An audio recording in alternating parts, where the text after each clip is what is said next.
Bien le bonjour à toutes et à tous, Valentin Franc, très heureux de vous retrouver pour ce vendredi 25 janvier 2019. Alors, hier, ralentissement confirmé en Europe, avec notamment les PMI qui sont sortis, on l'a vu hier matin pendant ce même webinaire, plutôt eh bien en légère baisse. Et au niveau de Draghi, bien qu'à confirmer avec la BCE ce ralentissement, alors qu'il semblerait que la BCE serait ouverte à des taux d'intérêt à faible coût, TLT, les fameux TLTRO. Donc ça sera les membres du comité pardon, vont continuer à en débattre. Il n'y a rien de décidé pour le moment. La politique monétaire reste inchangée. Donc politique monétaire, les taux bas. En tout cas, le fait qu'on ait eu un ton pardon accommodant de la part de Draghi hier, et bien on a eu une baisse de l'euro et il semblerait que les investisseurs eh bien, ne croit plus en une hausse des taux cette année de la part de la BCE. Donc voilà, baisse de l'euro.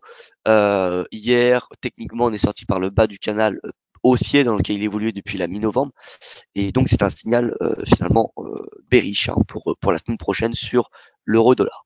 Alors, sans plus attendre, je vous invite à prendre connaissance de l'avertissement légal sur les risques. Le trading avec effet de levier amplifie toujours les gains et les pertes. Un compte risque limité prend un risque de perte du capital investi. L'investissement sur compte titre prend un risque de perte en capital. IG fournit exclusivement un service d'exécution d'ordre. Cette présentation est à titre indicatif et ne saurait être considérée comme un conseil ou une recommandation. Alors bonjour à vous Loïc, j'espère que vous allez bien. Bonjour moi, Edgy, que je salue également, Frédéric, Gilles, Gérard, bonjour à vous. Très bon vendredi. Alors, au niveau du résumé de la séance américaine et asiatique, DXY, DXY, plus 0,55%. Voilà, donc légère hausse du dollar, légère hausse du dollar hier en raison du ton assez négatif, enfin dovish de Mario Draghi. Bon, ce matin, on a un rebond de toutes les devises majeures, hein, le dollar est en baisse, mais voilà, hier, on a eu un rebond du DXY soutenu par la baisse de l'euro. Le Dow Jones a clôturé en baisse hier, le S&P Nasdaq en légère hausse. Je rappelle que les indices américains restent en baisse depuis le début de la semaine, hein. Donc voilà, pour le moment, alors certes, on n'a pas le momentum baissier qu'on le souhaite. De toute façon, les tops, voilà, ce qu'on appelle les V-tops, ça existe, mais bon, c'est pas tout le temps. Faut pas s'attendre à parce qu'on est sorti par le bas d'un biseau descendant qu'on va avoir une ascension, enfin une descente. Donc voilà, ça prend un peu de temps. Depuis, si on compare le prix d'ouverture de la semaine avec le prix actuel, enfin le prix d'hier, pardon, eh bien le S&P est en baisse. Donc voilà, pas d'inquiétude, je dirais, sur le scénario baissier sur les indices, même si voilà j'aurais aimé voir un momentum baissier plus important. On n'a pas de catalyseur pour le moment qui vient voilà affecter euh, à nouveau comment dire la psychologie d'investisseurs. Donc c'est normal qu'on n'ait pas de baisse important des indices actuellement. Au niveau du VIX, donc le VIX qui est toujours au-dessus de 16, hein, il est à 18,89. Aussi longtemps qu'il restera au-dessus de 16 et plus il se rapprochera de 16, plus il y aura, selon moi, un ratio risque-rendement favorable à une baisse du S&P. Parce que plus le VIX va être faible dans ce contexte vraiment incertain avec pardon, excusez-moi. Donc avec ce contexte assez incertain, on a ralentissement de l'économie mondiale, on a quand même pas mal d'incertitudes. Donc c'est pas cohérent avec un VIX comme on a connu en 2017, c'est-à-dire un VIX en moyenne à 12. Donc plus le VIX arrivera bas dans ce contexte où on a beaucoup d'incertitudes et plus il y aura des chances que les investisseurs décident de se reprotéger voilà, sur les options et donc que le VIX augmente et que le S&P baisse. Donc voilà, le VIX est en baisse à moins 3,13%. Mais pareil, si on regarde depuis le début de la semaine, il est en hausse, hein, ce VIX. Ce matin, on a le 10 ans US qui perd un point de base, donc il est à l'équilibre, hein, ce 10 ans depuis 3 jours maintenant.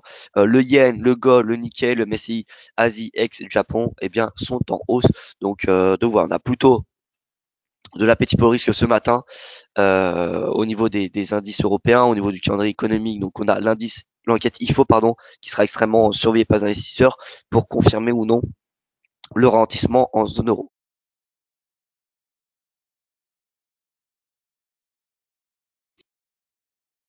Alors, je regarde vos questions. Alors, bonjour. Alors, votre vision baissière est contrarienne 2 semaines de suite, apparemment, une explication. Alors, elle était contrarienne la semaine dernière. Maintenant, encore une fois, si on regarde le S&P, il me semble, sur la semaine. S&P sur la semaine, alors, sauf erreur de ma part. Voilà. Bon. voyez, on n'a pas le momentum baissier qu'on aurait souhaité, mais voilà, je suis baissier sur S&P. La semaine dernière, bon, c'était une mauvaise stratégie pour le coup. Là, pour le moment, il n'y a pas comment dire, de mauvaise stratégie, hein. On était short depuis lundi. Lundi, c'était férié, donc ça a ouvert mardi. Pour ceux qui ont shorté mardi à l'ouverture, vous étiez au plus haut de la semaine, hein. Donc voilà, oui, on n'a pas la baisse jusqu'à 2004 qu'on aimerait voir tout de suite. Mais voilà, pour le moment, il n'y a pas de remont.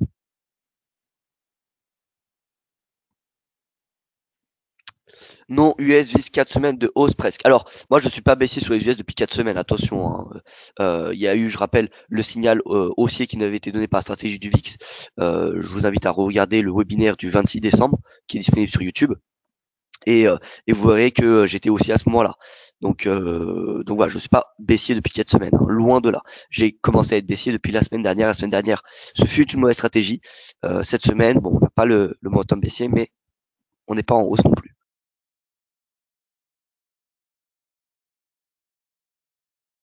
Alors, je vais faire un rapide tour hein, des marchés puisque j'ai la voix un petit peu cassée comme vous pouvez constater. Voilà, on va faire ça rapidement. Alors, au niveau des indices, on a un rebond ce matin. L'Eurostox, le CAC, le DAX, on le voit, c'est en hausse. Hein, regardez les indices. Donc, gap haussier, on revient au plus haut de la semaine. Alors, résistance, selon moi, on n'a pas de catalyseur qui justifierait un rebond plus important. Euh, donc, euh, donc voilà, on n'a pas vraiment d'appétit pour le risque très accentué ce matin. Je pense que du coup, le plus haut qui a été fait là, le plus haut de la semaine, eh bien, ça peut être une résistance majeure. Alors, je vous demande 5 petites secondes, s'il vous plaît.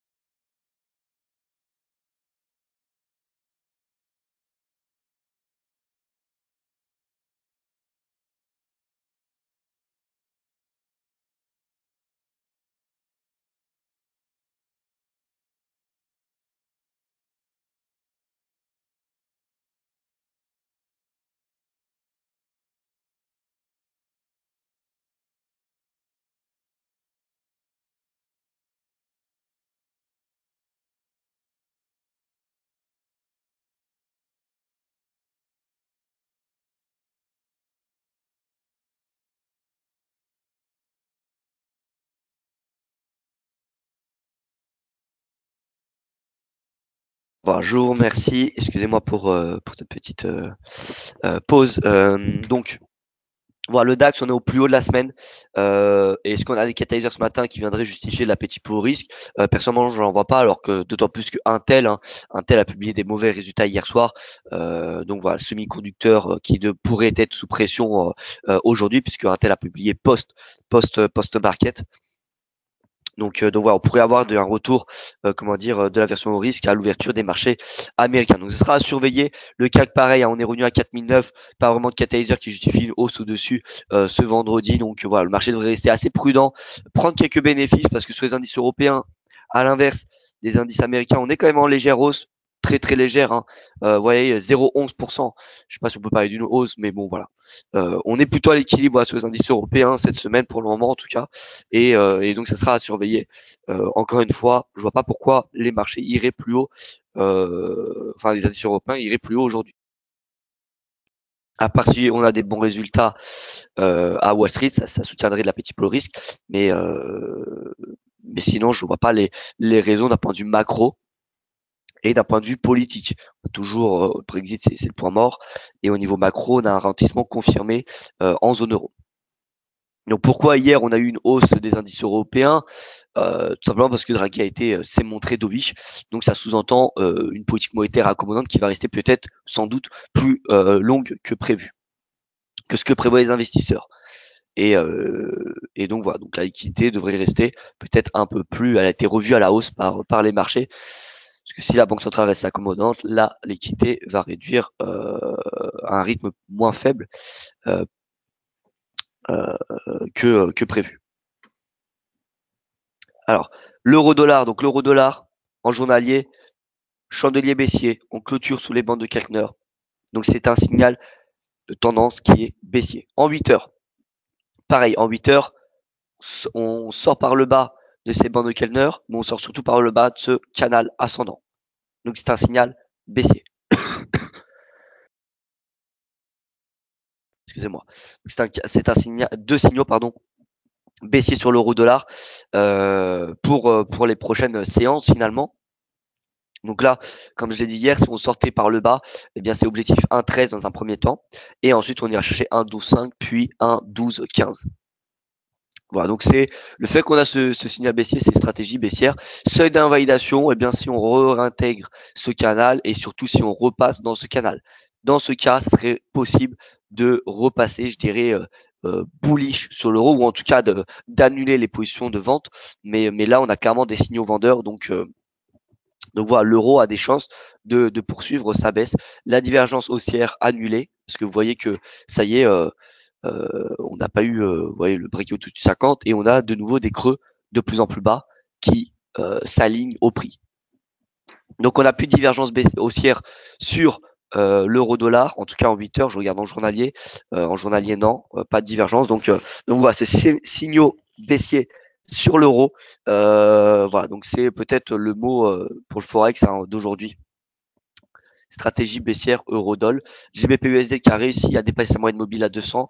Bon, techniquement, le fait qu'on ait dépassé, qu'on soit sorti par le haut de cette oblique du nuage, bande de Kettner et moyenne mobile à 200, ça montre qu'il y a un puissant momentum haussier sur le GBP et voilà, même si je m'attends à une petite correction, je pense que le GBP-USD a ses chances de revenir à 1,33 lors des prochaines séances. Alors les gaps d'aujourd'hui sont-ils de rupture avec vos indicateurs? Peut-on jouer le comblement? Alors, est-ce qu'ils sont de rupture? Non, ils sont pas de rupture parce qu'on avait déjà une tendance haussière. Regardez, gap de rupture. Gap de rupture, ça arrive après une consolidation. Après, c'est un retournement, le gap de rupture. Là, on n'a pas de retournement haussier. Donc, si je me mets en 8 heures,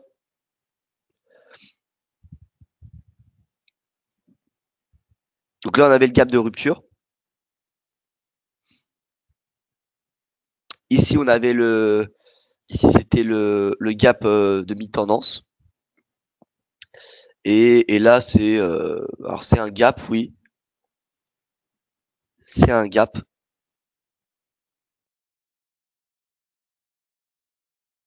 Mais c'est peut-être qu'on est en train de faire un top island. Oui, parce que là, on a un nouveau gap. On a un gap important. Ça, c'est un gap qui est quand même relativement petit. Donc là, c'est un gap quand même qui est assez imposant. Parce que c'est un gap over week. Ah non, jeudi, vendredi, pardon, la semaine dernière. Donc, c'était pas un gap over weekend, c'était vraiment un gap d'une journée à une autre. Donc, on est peut-être fait un top island qui est une figure de retournement. Donc, pour valider ce top island, il faut que le cours passe sous ce support, hein. Donc finalement c'est l'oblique, j'ai oublié un E à l'oblique, donc oblique haussière de 2011-2016, et qu'on a un gap baissier sous cette oblique. Vous voyez en fait, si on a la même chose mais en baisse ici, c'est un top island, c'est une figure de retournement qui est très intéressante à exploiter. Voilà, donc là pour le moment, le gap de ce matin, c'est pas un gap de rupture ni de fin de tendance, et puisqu'on a eu un gap donc sur le DAX de 0,63%. Si on regarde un petit peu au niveau de mon étude des gaps,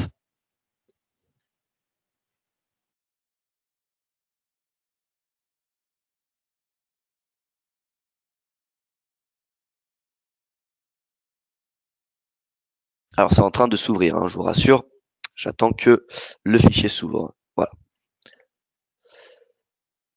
Alors,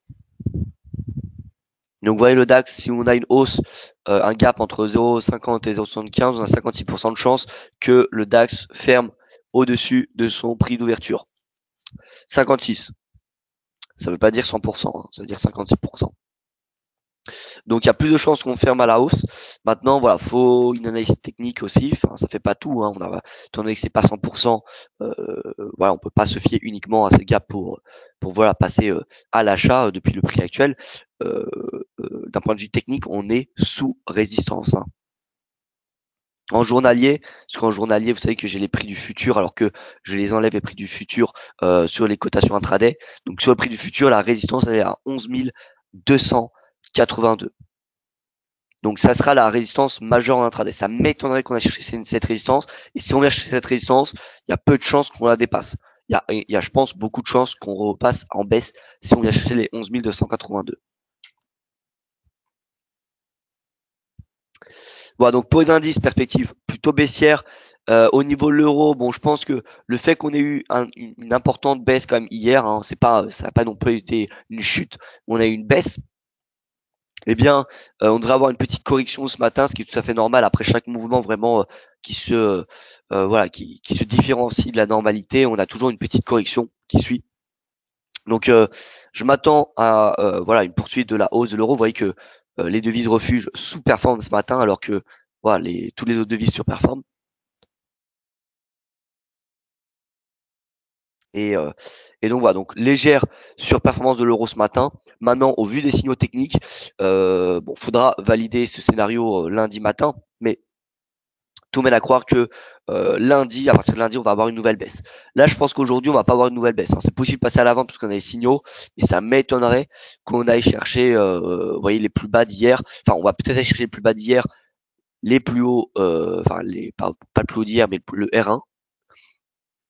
Attendez, je vais mettre les points pivots. Ouais, parce qu'en termes de catalyseur, on n'a que l'enquête IFO hein, aujourd'hui. On n'a rien d'autre.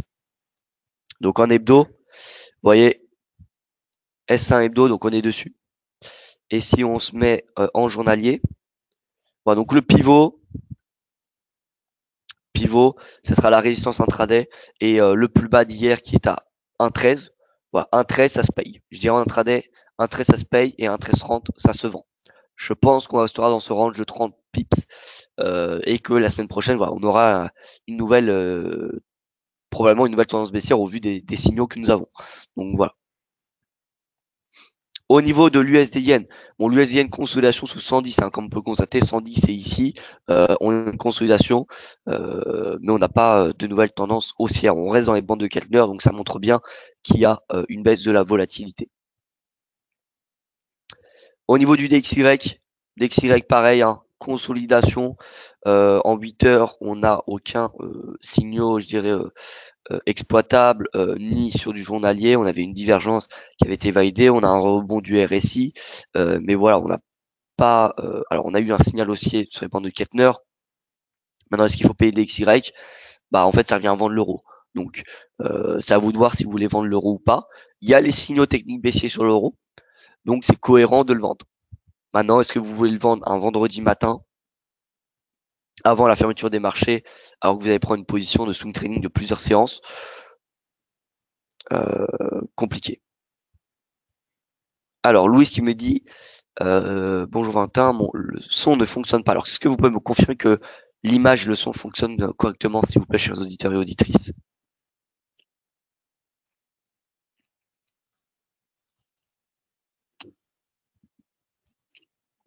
Alors, tout est ok, me dit Edgy. Bon, bah écoutez, je pense que du coup, c'est un problème de son hein, du côté de Louis. Hein. Voilà. Bon, donc du coup, le DXY, c'est l'inverse de l'euro. Donc moi, ma recommandation, c'est vraiment de... Bon, l'euro, aujourd'hui, je pense pas qu'on devrait avoir beaucoup de volatilité. Donc ça va être pareil pour le DXY.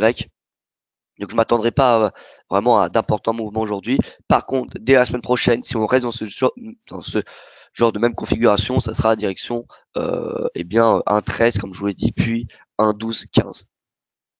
Au niveau des matières premières, alors je fais rapidement parce que bon, j'ai un peu la voix qui est cassée. Donc en 8 heures, à l'image finalement de l'euro, puisque vous savez que l'or et l'euro-dollar sont corrélés. Alors c'est pas l'euro qui influence l'or, c'est ni l'or qui influence l'euro, mais en fait ces deux actifs, l'euro et l'or, ont un poids important sur la demande de dollars. Donc c'est pour ça qu'ils sont énormément corrélés. Euh, donc l'euro, l'or à l'image de l'euro, eh bien est en baisse hein, cette semaine et bon, je pense que les 1291 du coup on peut oublier hein, pour cette semaine. Alors attendez, je regarde quand même sur la semaine. Hein, sur la semaine, pardon, en légère hausse. Mais bon, on n'a pas non plus de mouvement haussier comme j'aurais aimé en voir un. Donc là, on voit que c'est une consolidation. Il y a énormément de chances qu'on reste entre les bornes de la semaine, c'est-à-dire entre 1200, voilà, 77 pour arrondir et 1286. À mon avis, on restera entre ces bornes. Voilà. Donc c'est un range trading sur l'or et sur l'euro dans lequel, à mon avis, on commence à s'installer et la sortie nous donnera une nouvelle direction. On ne sort pas à le haut, c'est direction à la hausse. On sort par le bas. Vu que c'est un important support, ce sera direction les 1270 $. Alors le son a été coupé par un organisateur. Je vais vérifier cela. Moi, j'ai rien touché. Euh,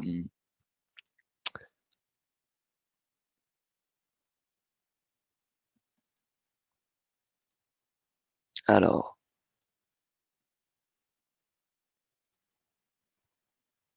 alors je regarde cela.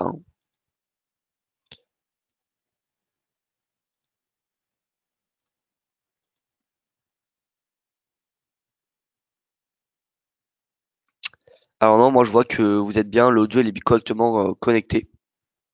Donc, enfin votre audio est connecté. Donc ça doit être un problème de son hein, de votre côté.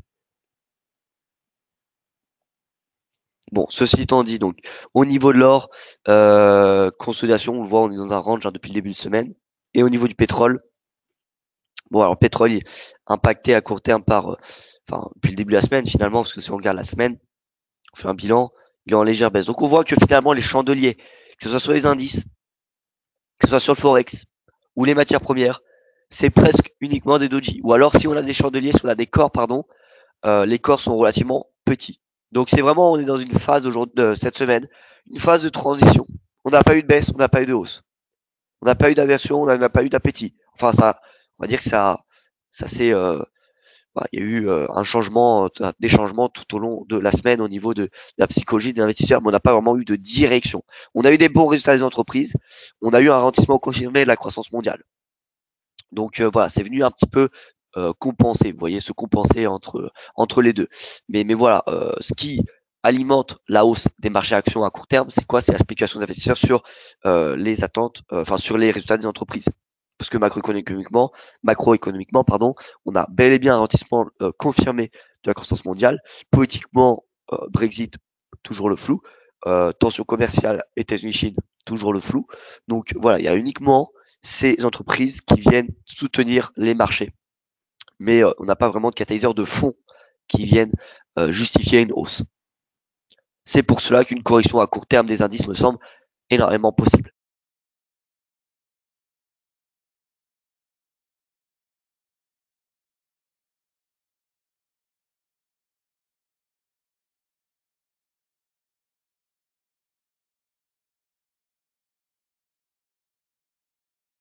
Alors excusez-moi. Donc voilà, pétrole, dommage. En fait, c'est dommage. C'est comme ça. On peut pas. De toute façon, j'ai pas personne n'a de boule de cristal entre les mains. J'aurais aimé voir de la version Auris. En tout cas, c'est ce que je prévoyais en début de semaine. Finalement, nous n'en avons pas eu. Et voilà, donc on a une baisse du pétrole, on n'était pas dans le mauvais sens, ni sur le pétrole, ni sur les marchés actions. Sur l'euro, par contre, enfin, j'étais pas haussier, j'attendais vraiment le signal haussier, comme vous le savez, hein, avec mon article que j'avais écrit, avec le webinaire, j'avais répété qu'il fallait attendre qu'on clôture au-dessus de la bande supérieure de Kettner pour passer à l'achat, pour justifier une position acheteuse. Même si, voilà, je prévoyais un rebond, voilà, on n'avait pas de signaux techniques. Mais donc sur les indices, sur les matières premières, on était plutôt bon cette semaine, mais on n'a pas eu le momentum qu'on voulait. Donc en tout cas, vu le contexte dans lequel on évolue, il y a plus de chances que la semaine prochaine, on ait la version que l'appétit. D'accord. Surtout qu'on n'a pas eu de correction des indices, vraiment, alors que le S&P a pris quand même 14-15% depuis ses plus bas de décembre. Voilà, ça semble, je pense, en tout cas, nécessaire qu'on ait une petite voilà, correction. Au moins une petite correction, si ce n'est pas un retour au plus bas de décembre. Donc ça se fera pas aujourd'hui, peut-être la semaine prochaine. On a un VIX qui doit s'écrouler. Alors non, justement, pas s'écrouler, hein. Le VIX, c'est rare qu'il s'écroule dans ce contexte incertain. Le VIX, il doit bondir pour qu'on ait une baisse des indices. Et encore une fois, moi, tant que le VIX est au-dessus de 16, que je vais mettre en jaune pour bien le montrer, 16, hein. Vous voyez, c'est depuis la correction des indices américains, c'est le support. Plus on attend vers 16, plus il y aura de chance, selon moi, qu'on ait une nouvelle baisse des indices. À l'image, un petit peu, regardez, je vais vous faire voir. Je vais superposer le VIX avec le S&P et je vais tracer des droites verticales au moment où on avait le VIX qui atteignait, vous voyez là, VIX qui atteint presque 16. Je le mets en jaune. VIX qui atteint presque 16. Jaune. VIX presque à 16. Jaune. Et là, également. Donc vous voyez, sommet, sommet, sommet, sommet. Bon, on n'a pas eu un sell-off hein, qui a suivi, mais on a eu quand même un pic. Donc voilà, ce que j'attends, c'est que si on revient à 16, eh bien, techniquement, il n'y a jamais 100% de chance de réussite, mais techniquement, vu ce qui se passe depuis début octobre, il y a plus de chances que si le VIX atteigne 16, on ait un rebond de celui-ci le lendemain et que donc on ait une baisse des marchés actions. Alors, en ce moment, l'Europe, c'est super haussier. Alors non, je suis pas du tout d'accord avec vous. L'Europe, c'est pas super haussier. Le CAC, il est en hausse de 0,11%. C'est pas grand-chose. Euh, alors, regardez, par rapport au prix de fermeture de la semaine dernière, plus 0,22%. C'est pas super haussier. C'est juste parce qu'on a eu Draghi qui a été voilà, dovish hier qu'on a eu un chandelier haussier.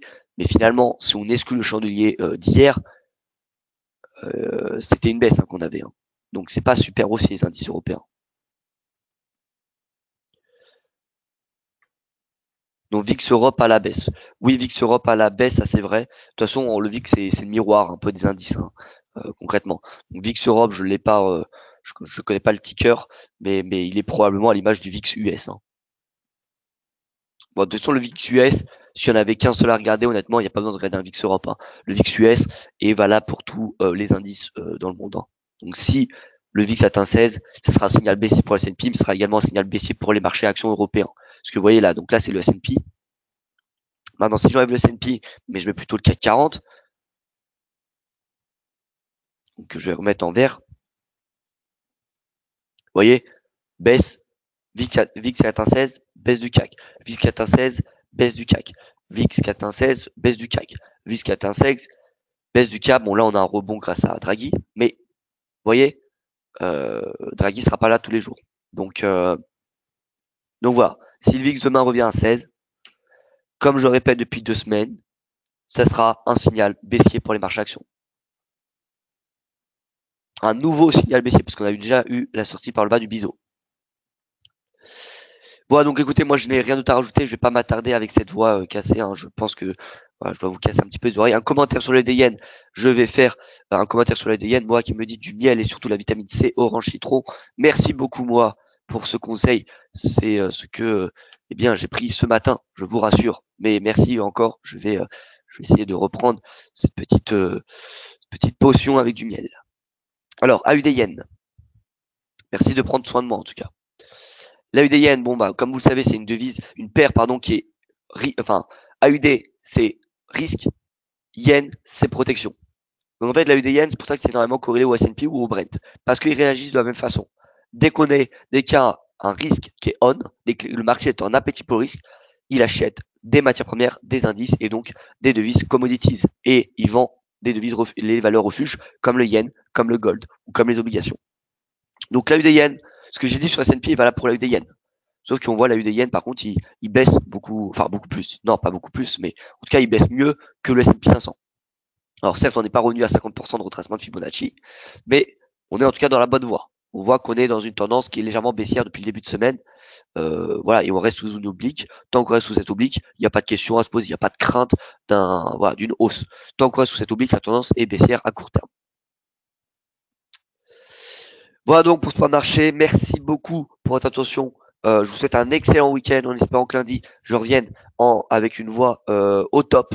Voilà. En tout cas, merci pour votre attention, pour votre fidélité comme d'habitude que j'apprécie énormément. Je vous souhaite une excellente journée, un excellent week-end et je vous dis à lundi.